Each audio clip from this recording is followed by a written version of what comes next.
মনে মনে ভাবতে লাগলো যে আমি বুঝি নবীজির প্রশংসা করে নবীকে অনেক উঁচায় উঠাচ্ছি, ওনার প্রশংসা করে ওনাকে অনেক আমি বড় বানাচ্ছি, এরকম উনি ধারণা করলেন।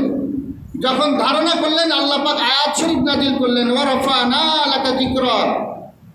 যে হে হাসান বিন সাবিত, তুমি তো কতটুকু প্রশংসা করবা, তোমাকে এলেম আমি কতটুকু দিয়েছি, সামান্যতম এলেম দিয়ে তুমি আমার নবীর প্রশংসা করতেছো আর নিজে নিজে মনে করতেছো যে না জানি আমার নবীরে তুমি অনেক বড় বানাইছো। না না, আল্লাহর হাবিব যখন আয়াত শরীফ নাজিল হলেন, আল্লাহর হাবিব যেখানে বসতেন তার বাম পাশে একটা জায়গা তৈরি করে দিলেন, একটা স্থান তৈরি করে দিলেন, একটা মেম্বার বানিয়ে দিলেন, একটা বসার চেয়ার বানিয়ে দিলেন, যে হ্যাঁ হাসান বিন সাবিত এটার মধ্যে বসে বসে, এটার মধ্যে দাঁড়িয়ে দাঁড়িয়ে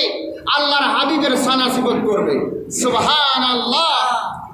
সত্যিকারে হাসান বিন সাবিত নবী